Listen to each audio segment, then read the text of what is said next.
Assalamualaikum warahmatullahi wabarakatuh.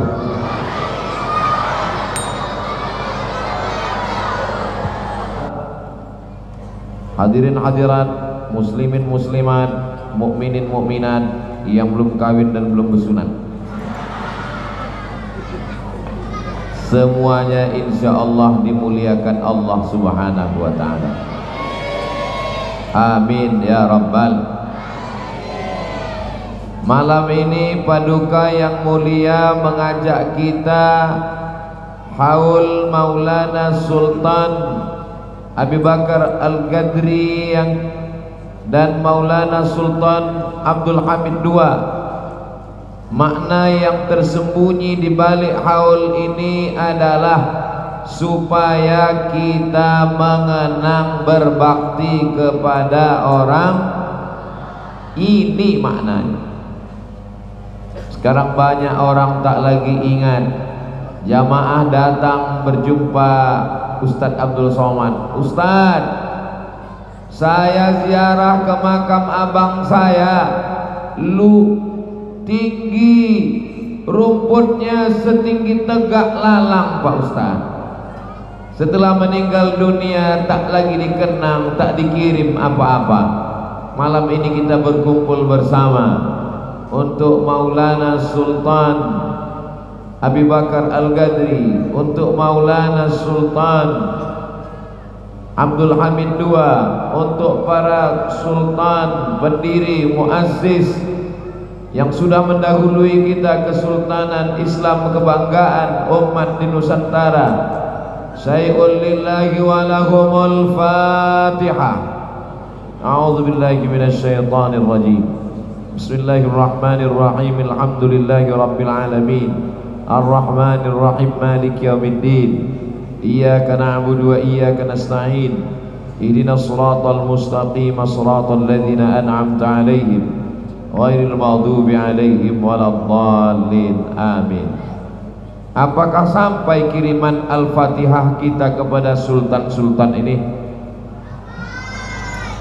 Saya tak memaksa untuk mengatakan sampai. Yang mengatakan tak sampai, saya tak marah, saya tak tersinggung, tak apa-apa. Kasih saja nama lengkapnya ke saya. Nanti kalau dia meninggal saya kirim Al-Fatihah. Kalau tak sampai, cepat-cepat kasih kabar.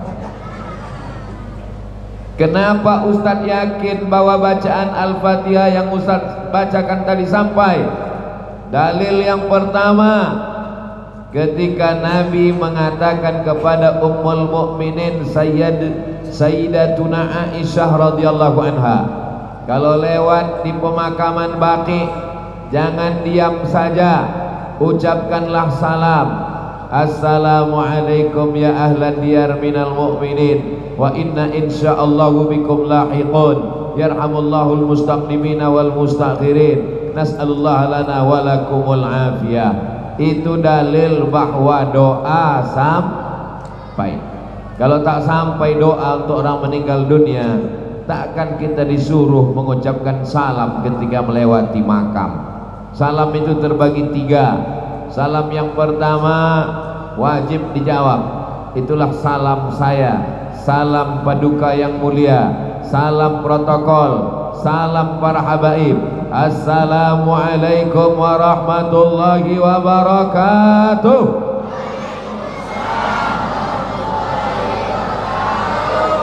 Salam yang kedua tidak perlu dijawab, itulah dia salam imam kita waktu selesai sholat isya tadi. Assalamualaikum warahmatullahi. Jangan pula dijawab di belakang. Waalaikumsalam Pak Imam. Salam yang ketiga, kita ucapkan salam waktu lewat di makam. Dia menjawab, tapi kita tak ingin mendengar jawabannya. Andai kita dengar, kita pun mati langsung. Karena iman kita tidak sekuat iman Sayyidina wa Maulana wa Syafi'ina wa Zuhrina Muhammad sallallahu alaihi wasallam. Dalil yang kedua, ada namanya Amirul Mukminin Umar bin Khattab. Dia punya anak namanya Abdullah bin Umar bin Khattab. Dia berpesan, kalau aku meninggal nanti, bacakan pangkal Al-Baqarah di atas kepalaku dan ujung Al-Baqarah pada bagian kakiku. Ini disebutkan dalam kitab Ar-Ruh yang ditulis oleh Imam Ibnu Qayyim Al-Jauziyah. Kitab ini sudah diteliti di Universitas Imam Muhammad Ibnu Saud Riyadh, seorang berkeluarga negaraan Saudi Arabia, mendapatkan gelar doktor, namanya Dr. Bassam, dari Imam Muhammad Ibnu Saud Riyadh, gara-gara meneliti kitab ini. Riwayatnya sahih bahwa sahabat Nabi berpesan, kalau aku meninggal, bacakanlah pangkal Al-Baqarah dan ujung Al-Baqarah. Apakah pangkal Al-Baqarah dan ujung Al-Baqarah itu ayat Quran? Memang kalau belum makan malam nih payah jawab memang. Itu menunjukkan bahwa bacaan Quran itu sampai. Yang ketiga adalah dalam sholat jenazah ada 4 takbir. Allahu Akbar, Al-Fatihah. Allahu Akbar, apa pula somat? Solawat. Yang ketiga, Allahu Akbar, Allahumma fir lahu warhamhu wa'afihi wa'fu anhu. Yang keempat, Allahu Akbar, Allahumma la tahrimna ajrahu wa la taftinna ba'dahu waghfir lana wa lahu wa li ikhwanina alladhina sabaquna bil iman. Kenapa dibacakan Al-Fatihah? Itu menunjukkan Al-Fatihah sampai kepada orang meninggal dunia. Jadi bagi siapa yang tak mengakui Al-Fatihah sampai, berarti dia waktu sholat jenazah Allahu Akbar, aku tak baca Fatihah karena tak sampai. Dalil yang ketiga, dalam kitab Riyadhus Shalihin ditulis oleh Imam Muhyiddin Abu Zakaria Yahya bin Sharaf An-Nawawi, meninggal tahun 676 Hijrah. Apa kata beliau? Meriwayatkan pendapat Imam Syafi'i. Wa qala Syafi'i, Imam Syafi'i berkata, wa in khatimul Qur'ana, seandainya mereka mengkhatamkan Al-Quran kullahu, dibacakan sekhatam Quran dari Al-Fatihah sampai ke An-Nas, dihadiahkan pahalanya, kana hasanan, maka itu baik. Jadi seafdal-afdalnya dalam haul ini kita bacakan sekhatam Quran. Mudah-mudahan di masa akan datang bisa kita bacakan sekhatam Quran insyaallah. Tak sanggup sekhatam Quran, pilihlah hatinya Al-Quran. Likulli syai'in qalbun, segala sesuatu punya hati. Wa qalbul Quran Yasin, hatinya Al-Quran adalah surah Yasin. Bagi yang sanggup membacakan Yasin silakan. Tak sanggup membaca Yasin, jurus terakhir Ummul Quran Al-Fatihah. Itulah tadi yang dibacakan Ustaz Abdul Somad.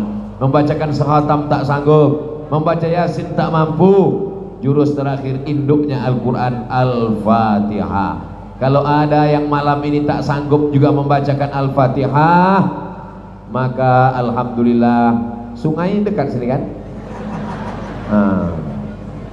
Apa maksud Pak Ustaz? Tahu sendirilah apa maksud. Apa yang kita bisa balaskan kepada mereka? Maulana Sultan Abu Bakar Al-Gadri, Maulana Sultan Abdul Hamid II, yang sudah berjuang menegakkan syariat Allah. Tiang-tiang atap ini menjadi saksi bagaimana mereka membuat peradaban Islam. Mereka adalah zuriat mengalir darah Sayyidina wa Maulana Muhammad sallallahu alaihi wasallam dalam badan mereka. Memangnya Ustaz Somad tak mengalir darah Nabi di badan Ustaz? Ada, Nabi Adam. Sedangkan mereka adalah darah Nabi Muhammad sallallahu alaihi.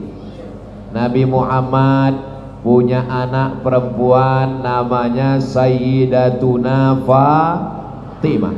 Sayyidatuna Fatimah punya anak laki-laki namanya Sayyidina Al-Husain. Sayyidina Al-Husain punya anak laki-laki namanya Sayyidina Maulana Sayyidina Ali Zainal Abidin. Zainal Abidin punya anak laki-laki namanya Sayyidina Muhammad Al-Baqir. Sayyidina Muhammad Al-Baqir punya anak laki-laki namanya Sayyidina Imam Ja'far As-Sadiq. Sayyidina Ja'far Sadiq punya anak laki-laki namanya Sayyidina Ali Al-Uraidi. Sayyidina Ali Al-Uraidi punya anak laki-laki namanya Sayyidina Muhammad An-Naqib. Sayyidina Muhammad An-Naqib punya anak laki-laki namanya Sayyidina Isa. Sayyidina Isa punya anak laki-laki namanya Sayyidina Ahmad bin Isa Al-Muhajir. Muhajir artinya pindah, karena dia pindah dari Baghdad ke negeri yang didoakan Nabi. Allahumma barik lana fi Yamanina. Berikan rahmat, berikan barakah ke negeri Yaman, Tarim, tempat yang berkah itu. Lalu kemudian lahirlah anak cucu keturunan mereka dengan berbagai macam marganya: As-Saqaf, Al-Haddad, Al-Jifri, bin Syihab, bin Syekh Abi Bakar. Salah satunya adalah Al-Qadri. Lalu datang ke Nusantara, mereka mendakwahkan Islam, menjadi mufti. Lalu kemudian anak dari mufti Maulana Al-Husain Al-Qadri bernama Maulana Al-Habib As-Sayyid As-Syarif Abdul Rahman mendirikan kerajaan. Sampailah hari ini Sultan yang ke-9, tetap terpelihara ini sampai hari kiamat insyaallah. Saudara yang dimuliakan Allah Subhanahu wa taala, ini kalau tidak dibuat haul begini, tak jumpa saya dengan Sayyidil Habib Toha, tak jumpa saya dengan Maulana yang mulia, tak jumpa saya bersilaturahim dengan para habaib, para alim ulama. Makanya nanti kalau ada haul datang, Maulid Nabi datang, Isra Mi'raj datang, Nuzul Quran datang, halal bihalal datang. Kalau ada yang membid'ahkannya, datang aja. Kalau kita capek, yang membid'ahkan itu menang. Tapi kalau kita datang terus, bid'ah datang, bid'ah datang, bid'ah datang, lama-lama capek dia. Bid'ah. Semua yang kita lakukan ini berdasarkan dalil-dalil yang dibawa oleh para alim, para ulama. Taraktu fikum amraini, kutinggalkan pada kamu dua perkara, kata Nabi, tak banyak. Intamasaktum bihima, kalau kamu pegang yang dua ini di akhir zaman, ombaknya kencang, karangnya tajam, angin puting beliung. Apa maknanya? Ini zaman-zaman banyak fitnah. Zaman ayah saya, zaman emak saya mendidik saya tak terlalu sulit, tapi zaman mendidik anak-anak sekarang, mudah-mudahan Allah jaga anak-anak kita ini insyaallah. Anak-anak berdiri di samping istana Kesultanan Al-Qadriyah meneriakkan Ustaz Somad, Ustaz Somad. Anak kecil tak punya handphone, dari mana dia tahu Ustaz Somad? Itu menunjukkan emaknya, ayahnya selalu menonton. Mudah-mudahan paketnya bertambah terus.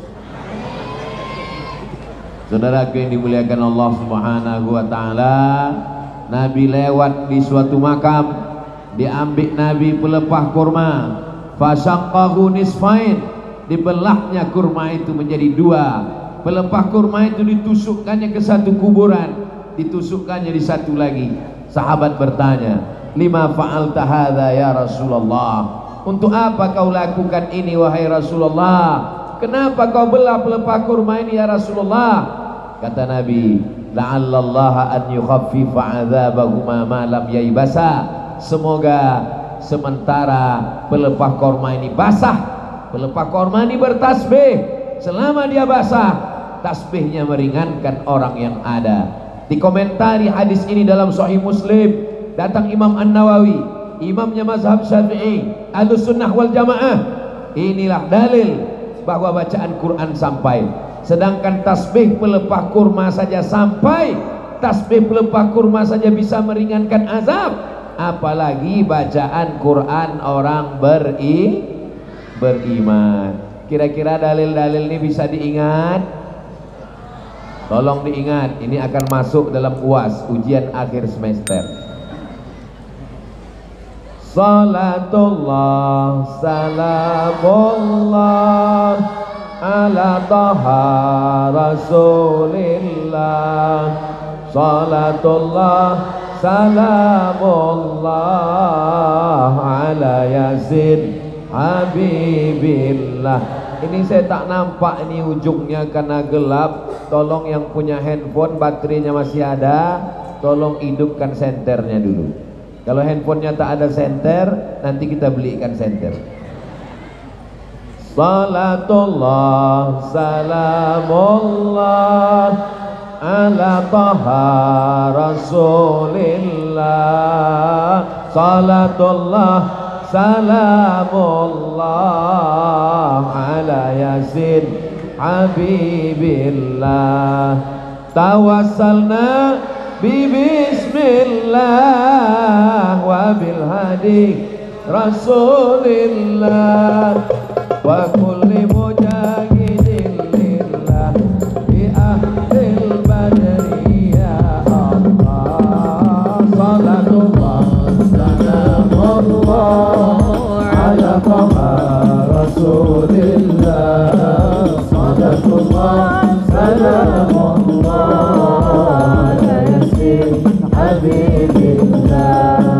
Tawassalna bismillah wa bil hadi rasulillah wa kulli mujahidin lillah bi ahlil badri ya Allah. Salatullah salamullah ala taha rasulillah.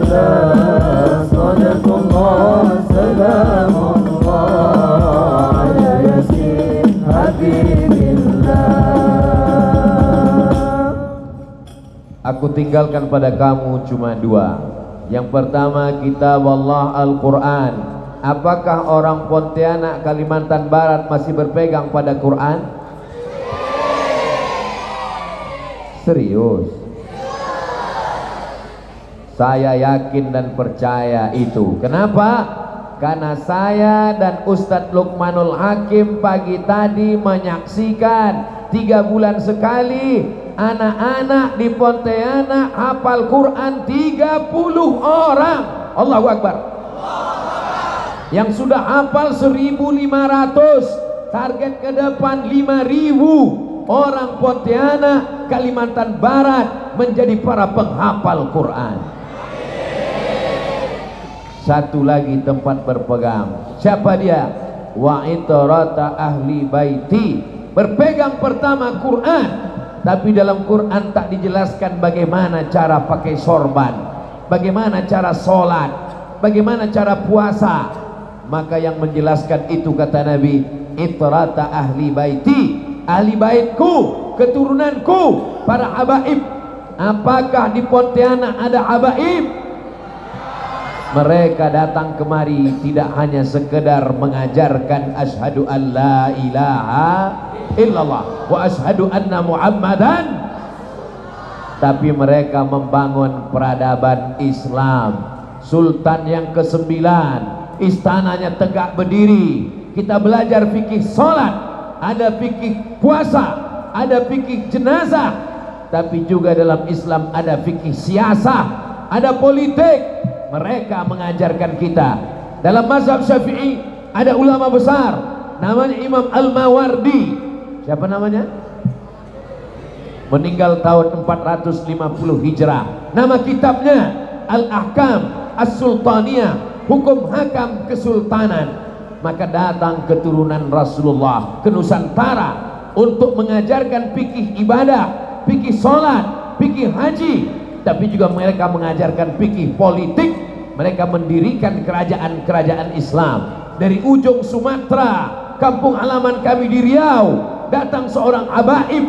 Itulah mengapa sultan-sultan kami di Riau bergelar Syarif di pangkal namanya, Sultan Syarif Qasim, karena mereka adalah keturunan Sayyidina Al-Husain, anak Sayyidatuna Fatimah, cucu cicit keturunan sayyidina wa maulana Muhammad sallallahu alaihi wasallam. Apakah Bapak Ibu bangga menjadi orang Pontianak? Bangga menjadi orang Kalimantan Barat? Saya terus terang menyampaikan tausiah di istana ini merasa amat sangat senang dan bangga. Kenapa? Walaupun saya tak berjumpa dengan para habaib pendiri, tapi generasi yang ke-9 berjumpa, bertatap muka, bersilaturahim. Mudah-mudahan kecintaan kita kepada cucu-cucu keturunan Rasulullah membuat kita bisa ke surga bersama Sayyidina wa Maulana Muhammad sallallahu alaihi wasallam. Keturunan Nabi ini kita sebut dalam sholat kita. Betul Pak? Betul Bu? Mana buktinya? Allahumma salli ala Sayyidina Muhammad wa ala Ali Muhammad, keluarga Nabi Muhammad. Allahumma barik ala Sayyidina Muhammad wa ala Ali Sayyidina Muhammad, kepada keluarganya yang berpegang teguh kepada Quran dan sunnah-sunnah Rasulullah sallallahu alaihi wasallam. Mudah-mudahan tradisi haul, tradisi maulid, tradisi Isra Mi'raj sampai berlanjut ke anak cucu kita sampai ke hari kiamat insyaallah. Karena di dalamnya ada pembacaan Quran. Malam ini ada yang baca Quran tadi? Ada. Ustadz kita, guru kita membaca Quran. Di dalamnya ada silaturahim. Ada silaturahim malam ini? Ada. Bertegur sapa, bertatap muka, bersalam-salaman. Di dalamnya ada tausiah. Ada tausiah malam ini? Inilah dia. Di dalamnya ada solawat. Ada di dalamnya solawat 4. Sekarang saya tanya yang 4 ini, apakah kita boleh bersolawat? Wajib, bukan boleh. Apakah kita boleh mendengar tausiah? Wajib mendengar tausiah. Wa tawasau bil haq wa tawasau bisab. Apakah kita boleh mendengarkan bacaan Quran? Wajib mendengarkan baca Quran. Apakah kita boleh bersilaturahim? Wajib. La yadkhulul jannata qati'ur rahim. Tak masuk surga orang yang memutus tali silaturahim. Kalau 4-4-nya wajib. Nyambung silaturahim wajib. Baca Quran wajib. Mendengar tausiah wajib. Mendengarkan baca Quran wajib. Mendengarkan tausiah wajib. Kenapa kita disatukan menjadi satu jadi bid'ah? Logika apa yang dipakai? Mudah-mudahan terselamatlah akal anak-anak cucu kita dari pemikiran-pemikiran jahil ini insyaallah. Amin ya rabbal. Selesai haul. Sekarang kita masuk dalam pembahasan Isra Mi'raj. Masjidil Haram di Saudi Arabia, Masjidil Aqsa di Palestina yang sekarang sedang dijajah oleh Israel laknatullah alaihim ajma'in. Mudah-mudahan Allah memerdekakan Palestina. Ketika kita merdeka, Negara Kesatuan Republik Indonesia yang pertama kali mendukung kemerdekaan kita adalah Mufti Palestina. Sekarang apa yang kita lakukan untuk Palestina? Mana senjata-senjata besi kita? Tak ada gunanya kalau tidak dipakai untuk menolong Palestina. Betul? Tukar aja pistol besi itu jadi pistol air. Allahu Akbar. Saya setiap khutbah Jumat tak pernah sekalipun melupakan Palestina. Dalam khutbah Jumat selalu saya doakan, Allahumma ansur ikhwanana al-mujahidina fi Palestin. Tolong saudara kami di Palestina ya Allah. Saya berapi-api menyampaikannya di atas mimbar, jamaah berair-air di bawah. Tertidur semua. Mudah-mudahan Allah menolong umat ini insyaallah. Dulu Palestina dibebaskan oleh Salahuddin Al-Ayyubi. Salahuddin Al-Ayyubi dari Kurdi. Dulu Konstantinopel dibebaskan oleh Muhammad Al-Fatih. Muhammad Al-Fatih dari Turki. Salahuddin Al-Ayyubi dari Kurdi, Muhammad Al-Fatih dari Turki. Kita belum dapat kesempatan. Insya Allah yang akan membebaskan Palestina adalah anak-anak kita di masa akan datang. Giliran orang Nusantara belum, giliran orang Kurdi sudah, giliran orang Turki sudah. Kapan kita? Masa itu tak lama lagi insya Allah. Allahu Akbar. Kenapa Ustaz bertakbir? Banyak yang sudah mulai mengantuk. Makanya kalau ada kawan mengantuk sebelah takbir. Allahu Akbar. Saudaraku yang dimuliakan Allah Subhanahu wa taala, maka ajarkan ke dalam pikiran anak-anak kita setiap momen 27 Rajab, setiap mengingat Isra Mi'raj, maka kita mesti ingat penjajahan di atas dunia harus dihapuskan karena tidak sesuai dengan pri kemanusiaan dan pri keadilan. Apa yang saya bacakan tadi? Pembukaan Undang-Undang Dasar 1945. Abdul Somad tukang bacakan itu dulu waktu di sekolah. Tiap hari Senin saya petugas membacakan itu. Saya yang membacakan Pancasila. Saya yang menaikkan bendera merah putih. Tiba-tiba dibilang Abdul Somad anti NKRI. Bodoh. Warna apa bendera kita? Merah darah kita, putih tulang kita. Kita paling cinta dengan negeri ini. Betul? Siap jaga NKRI? Siap jaga ulama? Siap jaga habaib? Takbir. Abdul Somad tak ada kekuasaan, guys. Dia hanya punya suara, tapi suara ini akan kita pakai selama masih bisa, selama menggelegar. Nanti kalau udah tua barulah berhenti insyaallah. Saudaraku yang dimuliakan Allah Subhanahu wa taala, anak-anak yang dibawa malam ini, mereka ini yang akan ingat tentang perjuangan ini insyaallah. Amin. Ya Allah, semua anak-anak yang dibawa malam ini jadikan mereka anak yang soleh dan solehah. Jauhkan mereka dari narkoba ya Allah. Jauhkan mereka dari zina ya Allah. Jauhkan mereka dari LGBT ya Allah. Jangan sampai berotot, kumis melintang, tangan melambai. Di mana Kesultanan Al-Gadriyah kami mau datang? Sana. Kalau ada yang model begini Pontianak, siap-siap kalian mencampakkannya ke Sungai Kapuas. Saya tak tanggung jawab. Ini tangkap Pak Polisi, kalian baru tahu. Didakwahi dengan baik-baik insyaallah. Amin. Saat peristiwa Isra Mi'raj, Nabi melihat ada orang di depannya ada daging yang bagus, daging yang segar, daging yang dimasak suci bersih, tapi yang dimakannya bangkai, yang dimakannya bangkai berulat, busuk, bernanah. Lalu kemudian Nabi bertanya kepada malaikat Jibril alaihissalam. Suara saya jelas Bapak Ibu? Jelas? Alhamdulillah. Jibril, apa ini? Kenapa manusia ini mau memakan bangkai yang busuk padahal daging yang bagus ada?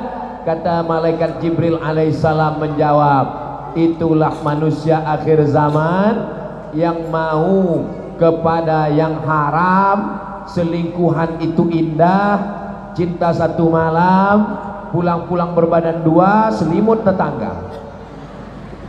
Alhamdulillah orang Pontianak ini tidak ada yang begini. Ini hanya orang-orang yang jauh, tapi kabarnya sebagian udah pindah pula ke Pontianak. Ya Allah, jagalah Pontianak ini ya Allah. Selamatkan suami ibu-ibu ini dari pelakor ya Allah. Nah, dengar tuh, dengarnya kuatnya amin mereka, saking takutnya mereka kehilangan bapak-bapak. Siapa di antara bapak-bapak yang membiarkan anak laki-lakinya berjalan dengan anak perempuan yang tidak mahram, maka bapak disebut sebagai dayus. Apa? D.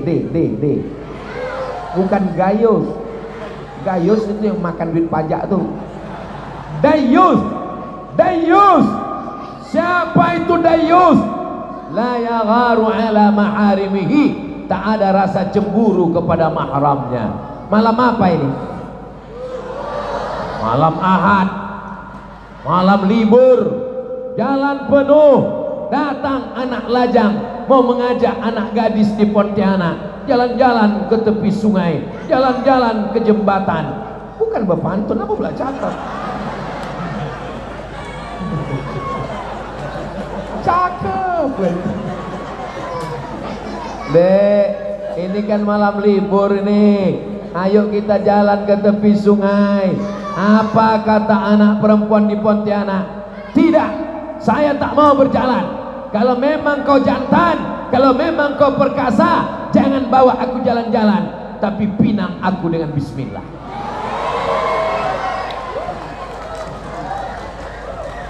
Alhamdulillah, malam ini banyak anak-anak muda yang selamat dari dosa pacaran. Akan datang kalau mau buat acara haul, buat acaranya malam Ahad supaya selamat anak-anak muda kita insyaallah. Ya, jadi kita jalan nanti malam? Tidak, nanti malam kita haul. Terus hubungan kita gimana? Habis haul kita jalan. Kira-kira kalau anak gadis ini dibawa jalan-jalan sampai jam 12 malam, gembung masuk angin, yang rugi laki apa perempuan? Yang malu kepala, yang malu mukanya mau ditaruh di mana? Laki-laki apa perempuan? Yang melahirkan anak meregang nyawa, muntah-muntah, hidur tak lelap, makan tak kenyang, laki-laki apa perempuan? Masih mau pacaran? Ya Allah, semua anak-anak gadis, anak lajang yang pacaran ini putuskan ya Allah. Bi barakatil habaib, bi barakatil habaib, barakah zuriat Nabi di malam yang mulia, malam Aul, putuskanlah mereka yang pacaran ya Allah. Selesai, tamat riwayat lagi. Putus malam ini, besok malam nikahkan mereka ya Allah. Ustadz Somad ini tak jahat, Ustadz Somad ini tak dengki dengan kalian adik-adik anak-anakku sekalian. Niat saya cuma baik supaya jangan berzina. Tidak ada dosa yang paling mengerikan daripada zina. Kenapa? Karena efeknya ke anaknya, ke cucunya, ke keturunannya. Jaga anak-anak kami dari zina ya Allah. Saya senang sekali tinggal di Pontianak. Kenapa? Karena saya dikawal oleh orang yang baik-baik. Saya tak dikasih tinggal di hotel. Saya disediakan tempat khusus. Di mana tempatnya Pak Ustadz? Rahasia dong.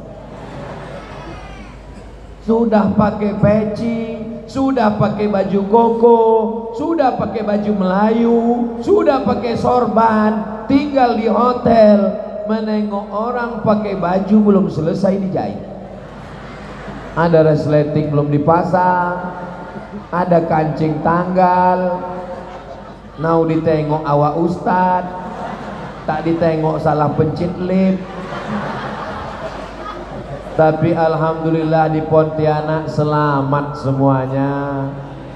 Ada hotel yang sekaligus menyatu dengan masjid kebanggaan kita semua, namanya Masjid Kapal Munzalan. Tahu Bapak Ibu tentang Kapal Munzalan nih? Tak tahu. Orang dari Aceh datang kemari studi banding, orang dari Kalimantan Barat, dari Kalimantan Selatan, dari Banjarmasin, Banjarbaru, Sulawesi datang kemari. Orang dari Bandung, Surabaya datang kemari. Bisa pula orang Pontianak tak tahu.